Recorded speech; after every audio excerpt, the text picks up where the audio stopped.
Hi everybody, welcome back again. This is chapter 6 and it's a continuation to the previous chapter. In chapter 5 we were talking about the IT building blocks, the third IT building blocks, that is the networking and the communication. And as an application to the network and data communication, we will have to talk about the internet and the World Wide Web. This is chapter 6. Now, the topics related to this chapter includes the following. We will be talking about the internet, and we will then talk about certain concepts related to the internet and some kind of terminologies that is used with the internet. The third topic that we will be addressing is the origin of the internet. So we'll understand some background and historical background of the internet and how it was originated. Then the last topic we will be discussing the World Wide Web, or the WWW. Now, as an introduction to the internet and to this chapter, we have learned in the previous chapter, which was related to the data communication and networking chapter, we learned that connectivity between different systems establishes what we call it a network, and in the internet, all what it is a huge network.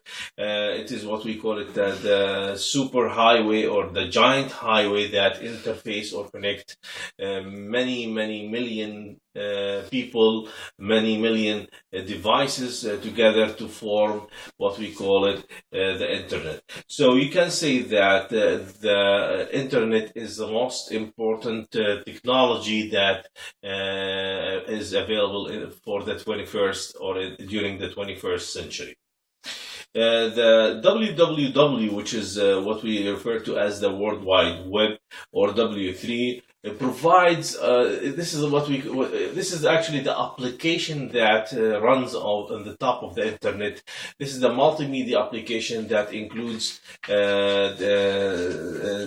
sounds, data, images, videos, and all different kind of multimedia activities, and this is being provided to us in a certain format, and we access it in a sense that we refer to it as the WWW, or the World Wide Web. We begin with the first topic, which is the internet.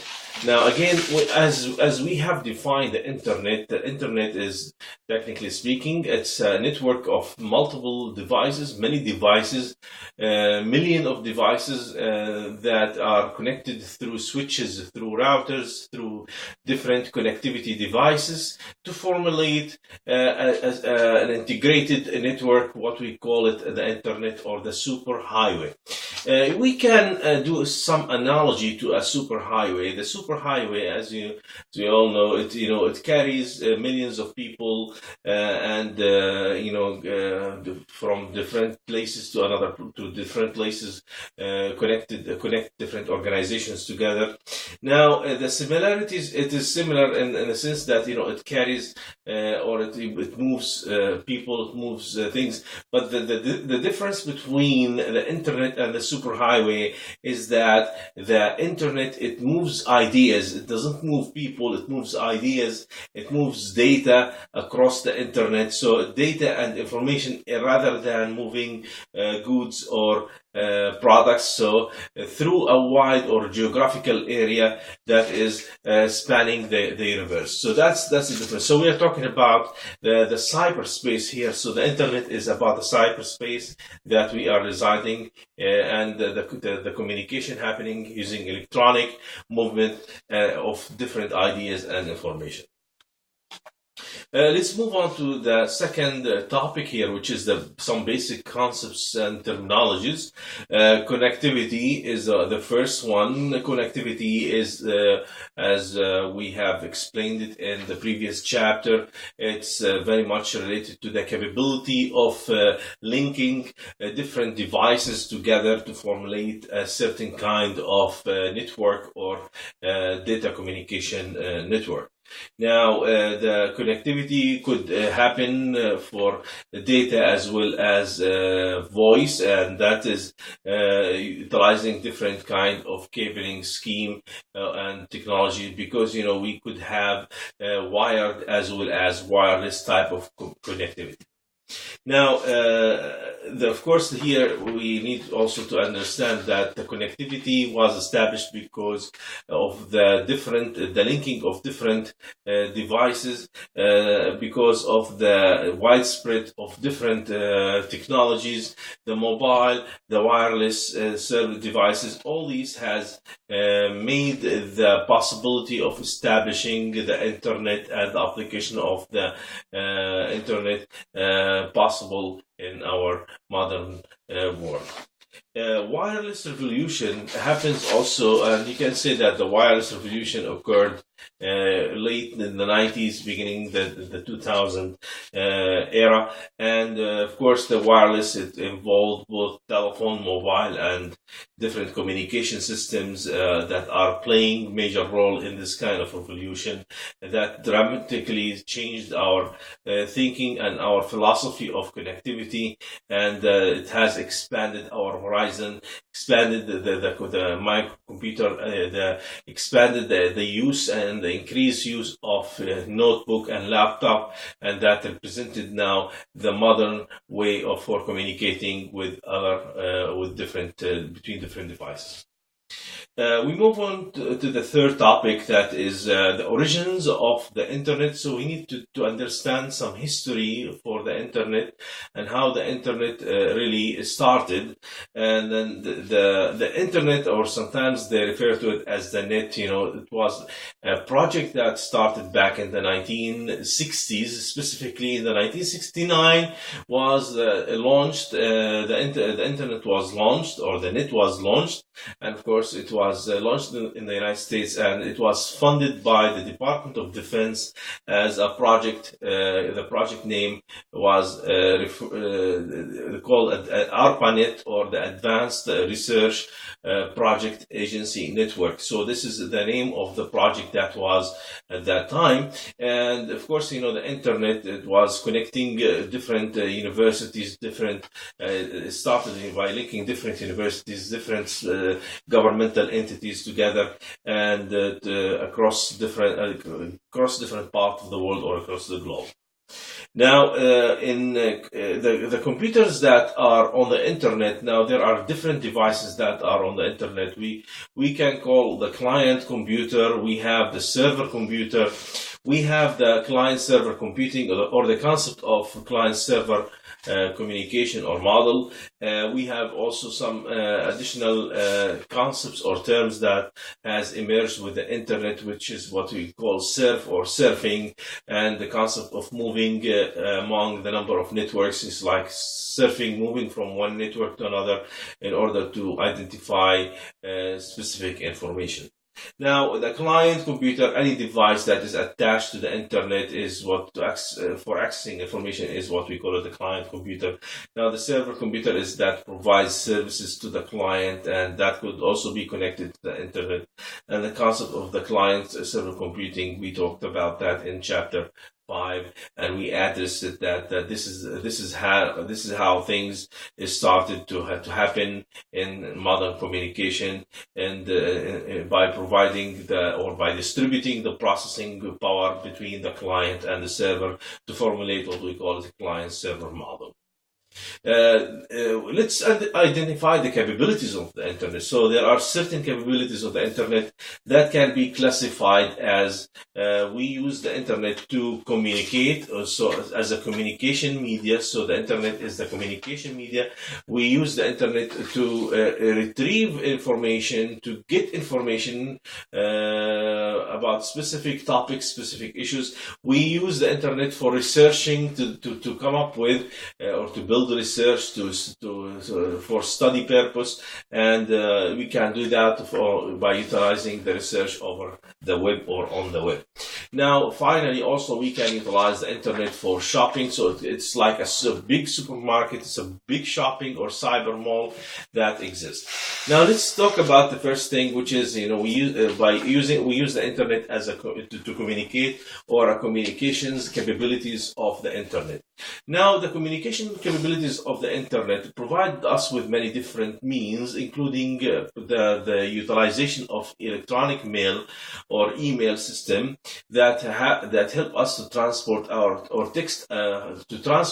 text and messages from one device or from the sender to the receiver. So this is one way we use the internet. So the internet use is for communication capabilities. Okay, and this, of course, involve the process of establishing a mail list. Means that a list of sources and destination that could be utilized for addressing. There could be also the utilization of a news group like the Usenet, which was available as an early when the internet was established. Okay, there is also, we use the internet as a communication with the communication capabilities for chatting, establishing a chatting session, what we call it a chat session or internet relay chat or IRC. We could utilize the internet from the communication capabilities point of view as a portal. Okay, so the portal acts as a transmission of communication, or as a gateway, or as a hub for transferring data. So, for example, the Yahoo that provides different room for different chat rooms that's provided through the portal. We could also utilize or take advantage of the communication capabilities by utilizing the instant messages, the internet telephony, or voice over IP. So now communication also happen, by converting the voice signal into the data type of signals and trying to transmit those over IP or the internet protocol network. And this is the concept of voice over IP. So that's the internet help us in terms of communication capabilities. We also could utilize the internet for providing us with terminal emulation session or telnet capabilities that we can use it to log in from one host to another host. The second important application of the internet, as we have identified first, is the retrieval capabilities. Retrieval capabilities is being able to retrieve certain information from the internet as we need or as we desire, like using the FTP or the file transfer protocol. We use that to move data, to move files from one source to another destination. We could also use what we call the web directory. Web directory is also part of the retrieval capability. It helps us to identify the different web sources, web addresses that we can use for searching certain topics. We can also use certain keywords that are essential to use for sending or building certain searching capabilities. We could use also search engines, different search engines that are available that we can provide, including the Yahoo, the Google, Alta Vista, the Ask. All these are search engines that are useful in the process of retrieving or retrieval capabilities. We can also utilize the different portal system that are specific in nature, like vertical portal or horizontal portal. These are considered to be gateway or hub on the internet that provide us with different sites that we could visit, and we could establish communication in terms of the retrieval process. We could also utilize the internet from a retrieval point of view as a webcasting engine. That is similar to broadcasting. We could have webcasting. It's like arranging the delivery to different to different destination by establishing some kind of training, some kind of specific application to provide certain information to different users through webcasting. And also data streaming. Data streaming is another application that can be utilized from the concept of retrieval process. Now, we could also, as I mentioned, the third topic that could be used as an application of the internet, which is the researching the internet for certain information, or to build or to establish research. So the research is very important. So we have to be careful by making sure that the data that is, or the sources of research are important. For example, we have to make sure that the sources are governmental or educational universities. So that's very important to identify or to make sure that the sources are the proper sources. So it helps us to locate certain information, evaluate the information. So all these kind of processing that is important, and also it helps us. We have to make sure also to cite information, to provide reference where the information is coming from, because plagiarism is very important topic. So we have to make sure that we give credit to those sources that are been researched or that we took the information from. Now, the last application is shopping or cyber malls. So we use also the internet for shopping. There are many different websites are available for shopping. We talked about that in chapter 9. We covered that in more detail. The internet community that are involved, there are many different aspects of the internet community. So nowadays, we interface to the internet just like attaching a telephone to the internet, to the telephone system. The same thing, we attach the computer to the internet in the same way. Now the internet community involves the internet users, the users like the organization, ourselves, the people, the schools, the hospitals. All these are different type of users.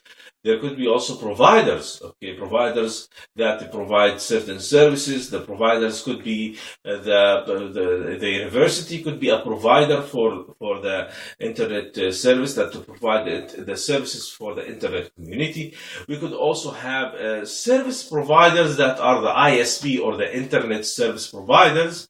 Those are the companies that provide us with services for internet services like Comcast, like AT&T, T-Mobile and Verizon, and many other companies from that nature. We could have also wireless service providers, as well as cloud computing or application service providers. All these are different type of providers that are available. We could have also content providers, infrastructure providers, provider for network devices, component infrastructure, internet support agencies. All these are the different players for the internet community. We have also a very important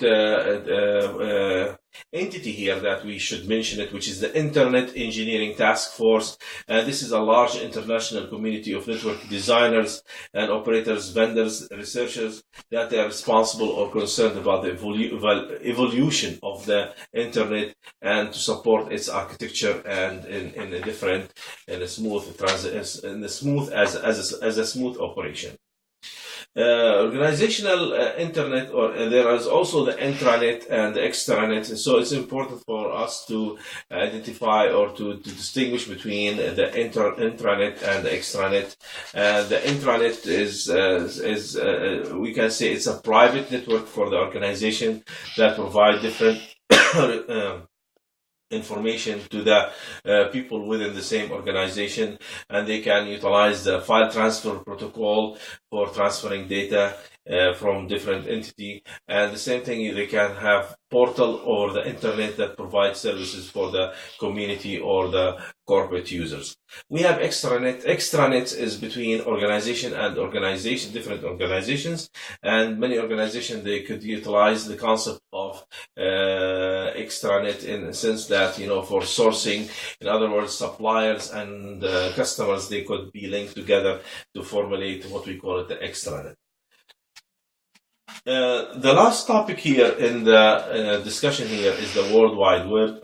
And so the World Wide Web is the application media, is the application that we use for the internet purpose. Now, the World Wide Web was introduced back in 1992 at the Center of European Nuclear Research, or CERN, in Switzerland. And before that, we had only a minor activity or minor application over the internet. But now, in 1992, now this has been expanded to transfer or to transmit graphics, animation, sound, and video.